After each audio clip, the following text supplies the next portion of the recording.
Hello दोस्तों, you are watching voices of wonder. कहानियों के दौर में मैं आपका स्वागत करती हूँ। अगर आप मेरे चैनल पे नए हैं तो आप इसे सब्सक्राइब कर बेल आइकन को प्रेस कर दें। तो चलिए हम बढ़ते हैं कहानी की तरफ, लेकिन उससे पहले इस धारावाहिक में आने वाले सभी नाम, स्थान, घटनाएं सिर्फ एक कल्पना मात्र हैं, जिसका वास्तविक रूप से किसी से कोई संबंध नहीं है। इसका उद्देश्य सिर्फ एक मनोरंजन मात्र है। Love eruption chapter 16 Jiya's fan club. पिछले चैप्टर में हमने देखा कि अद्वैय पार्टी में अनाउंस कर देता है कि एसआर एंटरप्राइजेस दीवान ग्रुप के साथ कोलैबोरेशन करने जा रही है। लेकिन इस न्यूज से जिया को कोई फर्क नहीं पड़ता, बल्कि वो तो अद्वैय से नजरें फेर के खड़ी हो जाती है।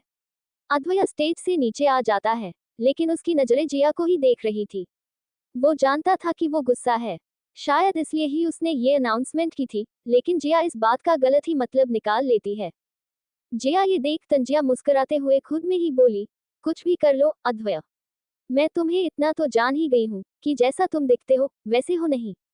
पक्का ये सब करने के पीछे भी तुम्हारी कोई चाल है। मैंने आज तक तुम जैसा घटिया इंसान नहीं देखा। लेकिन अगर तुमने कुछ भी करने की कोशिश की तो आई प्रॉमिस ये जिया दीवान तुम्हारी हस्ती मिटा देगी।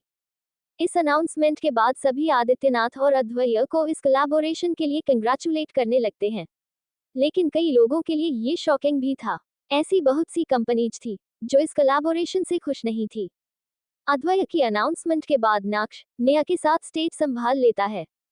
सब उनके लिए तालियां बजाने लगते हैं। गाना बजता है और दोनों डांस करने लगते हैं। नक्श नेहा को अपने सिर के ऊपर से घुमाते हुए डांस करते हुए।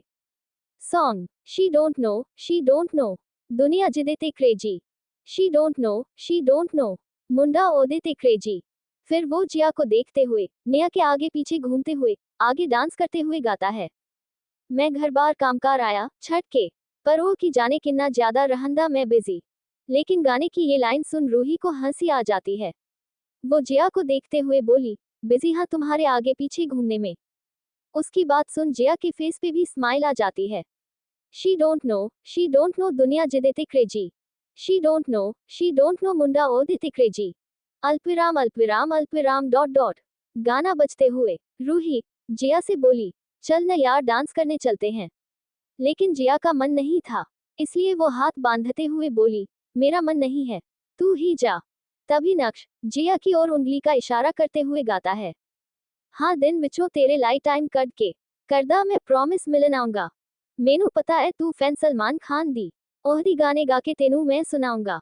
फिर वो स्टेज से जंप कर नीचे आ जाता है और जिया के पास आते हुए अपनी घड़ी की ओर इशारा कर अपनी बाहों को खोल के आगे गाते हुए बोला। लेकिन तभी अमन नेहा के साथ स्टेज संभाल लेता है। वो भी काफी अच्छा डांस करता था। वो नेहा की उंगली पकड़ के उसे गोल गोल घुमाने लगता है। होवा डेट पे ना लेट गल सीधी करा स्ट्रेट होवा डेट पे ना लेट गल सीधी करा स्ट्रेट होर मुंडिया दे वांगू करा गल्ला ना चीजी। इतना कह वो उसका हाथ खींच के स्टेज की ओर ले जाता है। ये देख रूही कमर पे हाथ रख बोली, मेरी कोई कदर ही नहीं है। स्टेज पे पहुंचने के बाद निया नक्श और अमन एक साथ मैचिंग फुटवर्क डांस कर रहे थे। लेकिन जिया अब भी वैसे ही खड़ी थी। ये देख नक्श जिया से बोला, कम ऑन। जिया उसकी बात सुन पहले उसे इग्नोर करती है, क्योंकि उसका डांस करने का कोई इरादा नहीं था। ये देख अद्वैया तंजिया मुस्कुराते हुए खुद से ही बोला, नाच न जाने आंगन टेढ़ा। शायद ये कहावत मिस जिया पे ही बनी है। अगर डांस करना ही नहीं था तो नक्श के साथ स्टेज पे जाने की क्या जरूरत थी। इतना कह वो जैसे ही पार्टी से जाने को हुआ, तभी उसके कान में बगल के खड़े इंसान की आवाज सुनाई देती है। वो बोला, वाओ शी इज अमेजिंग। तभी उसके बगल में खड़ा दूसरा इंसान जिया को देख कहता है, मुझे तो उसका ड्रेसिंग सेंस बहुत अच्छा लगा। जीन्स और टॉप में क्या हॉट लग रही है और ऊपर से डांस फायर। जिया उनके साथ वैसे ही फुटवर्क करते हुए डांस करने लगती है। शी डोंट नो दुनिया जिदेते क्रेजी शी डोंट नो मुंडा ओदेते क्रेजी। अद्वैया जिया को देखते ही रह जाता है। वो सच में किसी लाजवाब डांसर की तरह डांस कर रही थी। तेनू किया कुछ ऐसा कि मैं बाकी सब लड़कियों के बारे में सोचना छोड़ रहा हूँ। माना कि थोड़ा बिजी हूँ, पर तेरी मेरी शादी के लिए मैं पैसा जोड़ रहा हूँ। कब से करूँ तुझको मैं चेस बेबी, दिल में मुझे दे दे थोड़ी स्पेस बेबी। इस लाइन पे जिया उसे पुश करती है, जिसे अमन संभालता है। जिया और निया दोनों कमर पे हाथ रख उन्हें देख मुस्कुरा रही थी। चारों की केमिस्ट्री देखने लायक थी। जीविका और आध्या दोनों उनके लिए नीचे खड़ी क्लैप कर रही थी। आध्या मुस्कुराते हुए बोली, वैसे तुम्हारी बहन काफी अच्छा डांस करती है। उसकी बात सुन जीविका बोली, हाँ वैसे चारों ही काफी अच्छा डांस करते हैं। उसकी बात सुन आध्या मन में, काश कोई और भी डांस करता। इतना कह वो किसी को देख एक आह भरती है, जैसे वो इंसान कभी डांस करता ही न हो। गाना जैसे ही खत्म हुआ, जिया और नक्श नीचे बैठ के एक एंडिंग पोज देते हैं। तो वहीं नेहा दोनों हाथ अपनी कमर पे रखे हुए और अमन एक हाथ उसके कंधे पे टिकाए और दूसरे से वी का साइन बनाता है। सब उनके लिए तालियां बजा रहे थे। सात्विक जो अद्वैया के साथ ही खड़ा था सबको देखते हुए तालियां बजाने लगता है। वो खुश होते हुए एएसआर से बोला, वैसे कुछ भी कहिए एएसआर लड़की है बड़ी कमाल, क्या कोई ऐसा काम है जो ये न कर सकती हो। इतना कह वो जैसे ही अद्वैया को देखता है तो वो उसे गुस्से में घूर रहा था। पहले वो दो इंसान और अब सात्विक भी जिया की तारीफ कर रहा है। क्या यहाँ जिया का फैन क्लब चल रहा है। ये देख सात्विक की स्माइल गायब हो जाती है। अद्वैया बनावटी मुस्कान के साथ सात्विक को देखते हुए बोला, तुम एक काम क्यों नहीं करते, अपनी असिस्टेंट की जॉब से रिजाइन कर मिस दीवान का फुल टाइम फैन क्लब क्यों नहीं ज्वाइन कर लेते। जाने क्यों अद्वैया जिया की तारीफ से अंदर ही अंदर जलन महसूस कर रहा था। वो खुद में ही बोला, पार्टी में भला ऐसे कपड़े पहन के कौन आता है, कोई अच्छी सी ड्रेस पहन के भी तो आ सकती थी।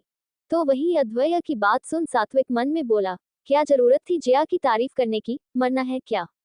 सात्विक अद्वैया को समझाने की कोशिश करते हुए बोला, ऐसा नहीं है एएसआर, वो तो मैं। अद्वैया को उसकी बातें सुनने में कोई इंटरेस्ट नहीं था, इसलिए वो अपना गुस्सा उस पे उतारते हुए बोला, अब मेरे सामने टाइम वेस्ट करने से अच्छा है यहाँ से जाओ। सात्विक उसकी बात सुन वहां से गायब हो जाता है। आदित्यनाथ जी भी अपनी बेटी को देख रहे थे, लेकिन उनकी आंखों में जिया के लिए कोई भाव नहीं थे। स्टेज से नीचे आते हुए जिया की नजर अद्वैया पे जाती है, जो उसे ही देख रहा था। तभी नेहा जिया को बाजू पे उंगली से 2 बार टैप करती है। जिया उसके ऐसा करने से अद्वैया से नजरें हटा नेहा को देखने लगती है। नेहा चेहरे पे बड़ी सी मुस्कान के साथ जिया के आगे अपना हाथ बढ़ाते हुए बोली, हाय मैं नेहा, आई मस्ट से आप बहुत अच्छा डांस करती हैं और मुझे आपका ये स्टाइल वाकई बहुत अच्छा लगा। उसकी बात सुन जिया मुस्कुरा देती है और अपना हाथ आगे बढ़ाते हुए कहती है कि वो भी काफी अच्छा डांस करती है। तभी नक्श जिया के कंधे पे हाथ रख उंगली से अपनी ओर इशारा करते हुए बोला, और मैं। उसकी बात सुन वो दोनों ही नक्श को एक नजर देखने के बाद हंस देती हैं। अद्वैया जिया और नक्श को इतना क्लोज देख खुद में ही बोला, बेस्ट फ्रेंड्स देखने से तो नहीं लगते। इतना कह वो गुस्से में वहां से चला जाता है। इसके बाद सभी डिनर करते हैं। धीरे धीरे अब मेहमान भी जाने लगते हैं। रूही डिनर करने के बाद जया से पूछते हुए बोली, क्यों मैडम अब घर चलना है या नहीं। उसकी बात सुन जया मुस्कुराते हुए बोली, चल। जीविका उसे अपने साथ चलने को कहती है लेकिन जया मना कर देती है। वो दोनों सबको गुड बाय कह जैसे ही जाने को हुई, नक्श उन्हें बाहर तक ड्रॉप करने आता है। नक्श जया को बाय करते हुए बोला, बाय जिया, कल कॉलेज में मिलते हैं। ये देख रूही अपनी भौहें चढ़ा गाड़ी के दरवाजे पे अपना हाथ टिकाते हुए नक्श से बोली, नक्श तुम्हारा चश्मा कहाँ है, तुमने लगाया नहीं। रूही की बात सुन नक्श अपनी आंखें छोटी कर उससे पूछते हुए बोला, रात को सनग्लासेस कौन लगाता है। उसकी बात सुन रूही बनावटी मुस्कान के साथ बोली, मैं सनग्लासेस की नहीं, तुम्हारी कमजोर आंखों के चश्मे की बात कर रही हूँ। नक्श उसकी बात पे बिगड़ते हुए बोला, किसकी कमजोर आंखें और कैसा चश्मा, क्या बकवास कर रही हो। रूही उसे देख गुस्से में बोली, अब क्या करूं जब तुम्हें 5 फुट 4 इंच की लड़की नहीं दिखती। तो मुझे लगा शायद तुम्हारी आंखें सच में खराब हो गई होंगी। नक्श समझ जाता है कि वो अपनी बात कर रही है। वो उसे देख अपनी आंखें रोल करते हुए बोला, हो गया तुम्हारा। रूही ये देखना में सिर हिलाते हुए बोली, हो गया, बाय। नक्श भी उसे देख बाय कह देता है। जिया और रूही एक साथ घर के लिए निकल जाते हैं। घर जाते हुए अब रूही ड्राइव कर रही थी। वो सामने देखते हुए जिया से बोली, वैसे जिया क्या मैं एक बात पूछूं। जिया, हाँ पूछो। जिया तुम मिस्टर वरदान को कैसे जानती हो। रूही एक नजर जिया को देखते हुए बोली। उसकी बात सुन जिया उसे बताते हुए बोली, हम पहले 2 बार मिल चुके हैं, बस इसलिए। लेकिन रूही को विश्वास नहीं होता, इसलिए वो जिया से दोबारा पूछते हुए बोली, वैसे तुम दोनों को देख के लगता नहीं, क्योंकि वो तुम्हें काफी अच्छे से जानते हैं और तुम भी उनसे काफी इनफॉर्मली बात कर रही थी। जिया उसकी बात का कोई जवाब नहीं देती। ये देख रूही बोली, वैसे जिया। जिया विंडशील्ड से सिर टिकाए बाहर की ओर देखते हुए बोली, हाँ। रूही बोली, तुम प्लीज वरदान से दूर रहना। क्योंकि मैंने सुना है कि वो काफी ज्यादा मिस्टीरियस बैकग्राउंड वाला इंसान है। जया उसकी बात का फिर से कोई जवाब नहीं देती। ये देख रूही जया पे बिगड़ते हुए बोली, तू सुन भी रही है? जया एक बार फिर बस हाँ कह देती है। रूही भी इसके बाद आगे कुछ नहीं कहती। जया को घर ड्रॉप करने के बाद वो वहां से चली जाती है। जया जब घर पहुंची तो वो सीधा फ्रेश होने चली जाती है। जैसे ही वो नहा के बाथरोब पहने वॉशरूम से निकली, वो अपने हाथ की कलाई देखने लगती है, जिसमें अभी भी हल्की रेडनेस थी। वो सीन याद करते ही जया खुद में ही बोली, अजीब इंसान है। पहले खुद मेरे डैड को बीच में लेकर आया, और जब मैंने कुछ कहा तो जनाब का ईगो हर्ट हो गया। अकड़ तो नाक पे लेके घूमता है, पता नहीं खुद को समझता क्या है, बस आगे से मुझे कभी न मिले। इतना कह वो हमेशा की तरह बालकनी पे खड़े होकर तारे देखने लगती है, जब उसकी नजर गेट से आ रही उसके डैड की गाड़ी पे जाती है। जीविका और उसके डैड एक साथ घर आए थे। ये देख जया की आंखों में खालीपन महसूस किया जा सकता था। वो खाली आंखों में एक दिन सब ठीक हो जाएगा का सपना लेकर रूम में आ जाती है। जीविका जब जया को देखने उसके रूम में आई, तो वो ब्लैंकेट ओढ़ के सो रही थी। ये देख जीविका उसे अच्छे से कवर कर, उसके फोरहेड पे किस कर प्यार से बोली, गुड नाइट जियो। इतना कह वो अपने रूम की चली जाती है। जया उसके जाने के बाद अपनी आंखें खोलती है, जिससे हमें पता चलता है कि वो सोने की एक्टिंग कर रही थी, क्योंकि जया जानती थी कि अगर जीविका ने उसे जगा हुआ देखा तो वो अपने सवालों को झड़ी लगा देगी। और जया पार्टी और अद्वैया दोनों के बारे में ही बात नहीं करना चाहती थी। क्या होगा आगे? क्यों है जया अपने ही डैड से इतनी दूर? आखिर क्या है वरदान का राज? क्यों रूही जया को वरदान से दूर रहने को कहती है? जानने के लिए बने रहिए लव ऑप्शन प्यार टू होना हाय था के साथ। चैप्टर 17 एक कन्फेशन। पिछले चैप्टर में हमने देखा कि जया रूही के साथ घर आ चुकी थी और हमेशा की तरह तन्हा बालकनी में खड़ी तारों को देख रही थी। जब उसकी नजर गेट से अंदर आती उसके डैड की गाड़ी पे जाती है। वो आंखों में खालीपन लिए अपने रूम में आ जाती है। जब जीविका उसके रूम में आई तो वो सोने की एक्टिंग कर रही थी। जीविका उसे सोते हुए देख उसे ब्लैंकेट से अच्छे से कवर कर उसके माथे पे किस करके अपने रूम में चली जाती है। जीविका के जाने के बाद जया अपनी आंखें खोल देती है। वो सोने का प्रिटेंड कर रही थी, क्योंकि वो जानती थी कि जीविका उससे ढेरों सवाल पूछेगी। अद्वैया का घर, तो वहीं अद्वैया भी अपने रूम में सोने की कोशिश कर रहा था, लेकिन घूम फिर के वो आज पार्टी में जो कुछ भी हुआ उसी के बारे में सोचने लगता है। उसकी आंखों से नींद गायब थी। बार बार उसके सामने जया का उदास चेहरा घूम रहा था, इसलिए वो बेड पे उठ के बैठ जाता है। वो खुद पे ही गुस्सा करते हुए बोला, पता नहीं ये लड़की क्यों बार बार मेरे सामने आ जाती है, और पता नहीं मैं क्यों बार बार उसके बारे में सोच रहा हूँ। इतना कह वो बेड से खड़ा हो जाता है। वो उठ के अपना कोट पहनता है और गाड़ी की चाबियां लेकर निकल जाता है। Lapse night club. भोपाल के इस नाइट क्लब में हमेशा की तरह आज भी काफी भीड़ थी। बहुत से लोग वहां डांस करने के साथ साथ ड्रिंक भी कर रहे थे। अद्वैय यहाँ वहां न देखते हुए सीधा बार काउंटर की ओर बढ़ जाता है।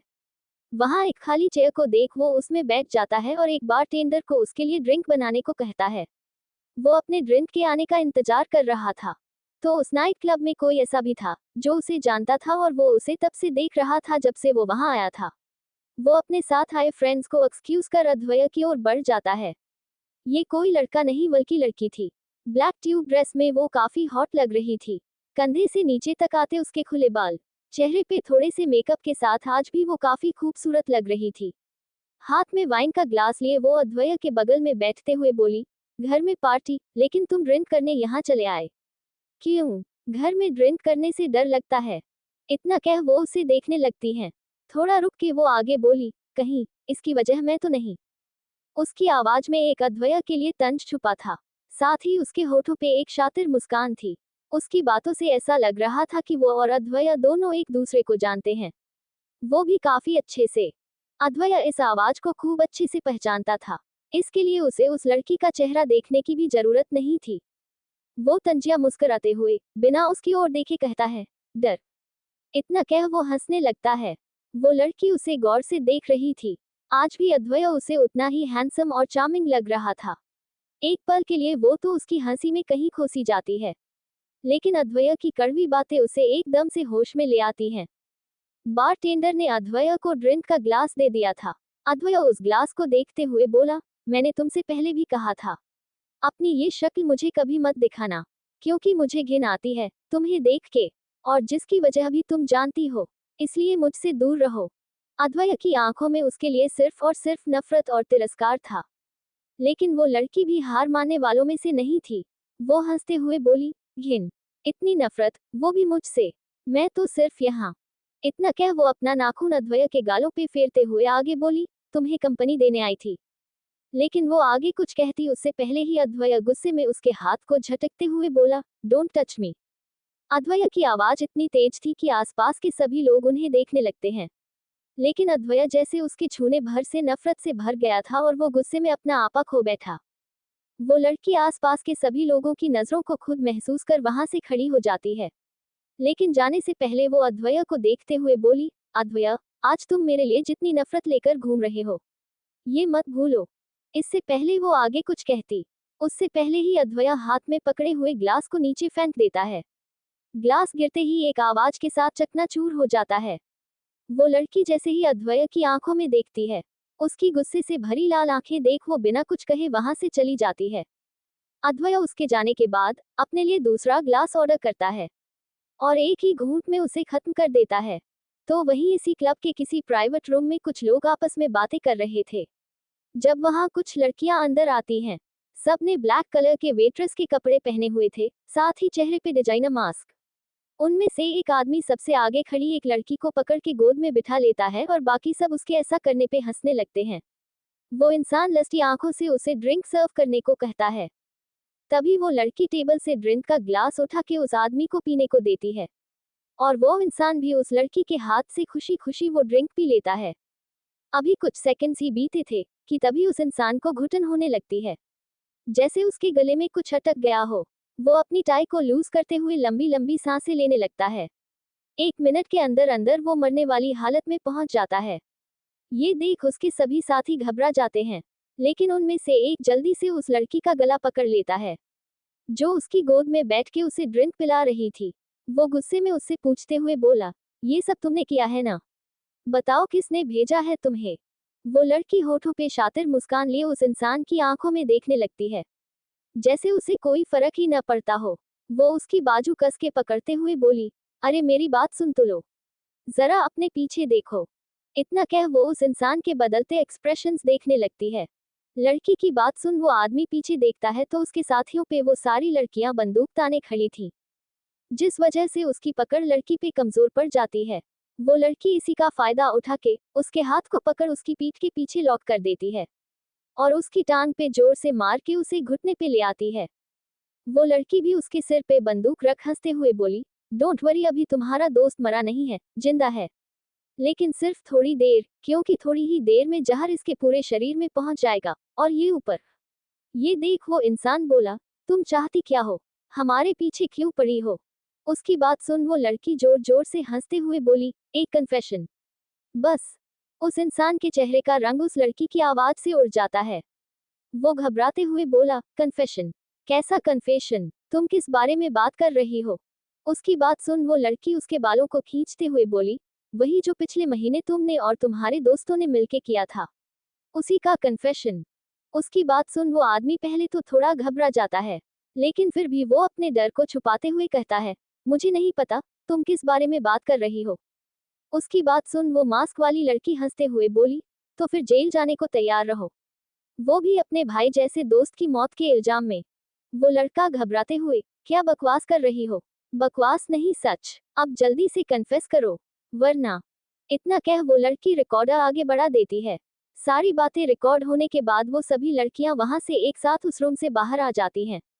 सभी एक एक कर वॉशरूम में जाके अपना अपना गेटअप चेंज कर बाहर आ जाती हैं। गाड़ी में एक लड़का पहले से उन सबका इंतजार कर रहा था। सारी लड़कियां एक गाड़ी में जाके बैठ जाती है, सिवाय एक के जो उनकी लीडर थी। वो जाके अपनी गाड़ी में बैठ वहां से निकल जाती है। क्या होगा आगे? कौन थी वो लड़कियां और किस कन्फेशन की बात कर रही थी? और कौन थी वो लड़की जो अद्वैया से बातें कर रही थी, जिसे देख अद्वैया को आ जाता है गुस्सा? क्या रिश्ता था दोनों के बीच? जानने के लिए बने रहिए लव अरप्शन के साथ। लेकिन दोस्तों, अगर आप चैनल पे नए हैं तो प्लीज इसे सब्सक्राइब कर एक छोटा सा कमेंट जरूर करें। Chapter 18, breaking news. पिछले चैप्टर में हमने देखा कि अद्वैया घर से निकल के एक नाइट क्लब में ड्रिंक करने पहुंच जाता है। जहां वो एक लड़की से मिलता है जिसे शायद वो पहले से जानता था। लेकिन दोनों की बातों से ऐसा लग रहा था जैसे अद्वय उस लड़की से अब नफरत करता है, क्योंकि उसी नफरत के चलते वो क्लब में उसे बेइज्जत कर खुद से दूर कर देता है। जिसके बाद वो अपने लिए एक बार फिर ड्रिंक ऑर्डर करता है। काफी देर तक ड्रिंक करने के बाद वो अपनी पॉकेट से ब्लैक कार्ड निकाल कर वहां का बिल पे कर अपनी गाड़ी के पास आता है। अभी जो कुछ भी अंदर हुआ उसे याद कर वो कुछ पल गाड़ी से टेक लगाए वैसे ही खड़ा रहता है। उसे लगा था ड्रिंक करने के बाद उसे थोड़ा बेहतर महसूस होगा, लेकिन यहाँ तो उसे अपने दिल पे पहले से ज्यादा दबाव महसूस होता है। वो गाड़ी का दरवाजा खोल ड्राइविंग सीट पे बैठ जाता है, लेकिन गाड़ी स्टार्ट नहीं करता। इस वक्त उसके दोनों हाथ स्टीयरिंग व्हील पे थे, लेकिन आंखें बंद। वो सीट से सिर पीछे लगा के अपनी आंखें बंद कर कुछ याद करने लगता है। सब एक सपने के जैसे उसकी आंखों के सामने घूम रहा था। 3 दोस्त जो एक दूसरे पे जान छिड़कते थे, एक लड़का जो हमेशा उसका बेस्ट फ्रेंड होने का दावा करता था, और एक लड़की चुलबुली सी जो किसी को भी अपनी बातों से दीवाना बना दे। यही तो दुनिया थी अद्वय की। ये याद करते ही अद्वय के होठों पे एक दर्द भरी मुस्कान आ जाती है और वो अपनी आंखें खोल देता है। शायद जिन आंखों में कभी मिठास थी, आज उनमें बेपनाह कड़वाहट भर चुकी थी। वो गुस्से में गाड़ी स्टार्ट कर वहां से निकल जाता है, लेकिन ये रास्ता उसके घर को नहीं बल्कि कहीं और को ही जाता था। कुछ पल वहां गेट के सामने रुक के वो एक बिल्डिंग को देखता रहता है। वहां इस वक्त कोई भी नहीं था, बस गेट के बाहर एक सिक्योरिटी गार्ड, और वो भी शायद नाइट ड्यूटी करने के बजाय सो रहा था। अद्वय वहां से गाड़ी घुमा के घर की ओर ले लेता है। जब वो घर पहुंचा तो रात के 3 बज चुके थे। हॉल में सिर्फ नाइट लैम्प्स की रोशनी थी। वो घर का दरवाजा खोलकर जैसे ही हॉल में पहुंचा, तभी एक चिंता भरी आवाज उसके कानों में पड़ती है। अद्वय, ये क्या है? तुमने फिर से ड्रिंक करना शुरू कर दिया। ये दादाजी थे, जिन्होंने अद्वय को रात को घर से बाहर निकलते हुए देख लिया था और साथ ही अपने आदमियों को अद्वय का पीछा करने का ऑर्डर दे दिया था। उन्हीं से उन्हें पता चलता है कि अद्वय नाइट क्लब गया है। दादाजी के गुस्से की 2 वजह थी। एक तो अद्वय बिना किसी बॉडीगार्ड के बाहर गया था, ऊपर से लेट नाइट तक अद्वय का ड्रिंक करना उन्हें बिल्कुल भी पसंद नहीं था। अद्वय उनके सामने खड़ा था, लेकिन उसे देख के ये कह पाना मुश्किल था कि वो ड्रंक है। शायद नशे ने भी अब उस पर अपना असर करना बंद कर दिया था। अद्वय उनकी बात सुन तंजिया हंसते हुए अपने दादाजी से बोला, आपको मेरी फिक्र का झूठा दिखावा करने की कोई जरूरत नहीं है।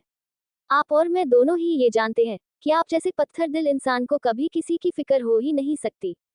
दादाजी को अद्वय की बात सुन गुस्सा आ जाता है। वो थोड़ा ऊंची आवाज में बोले, अद्वय, तुम भूल रहे हो तुम इस वक्त अपने दादाजी से बात कर रहे हो।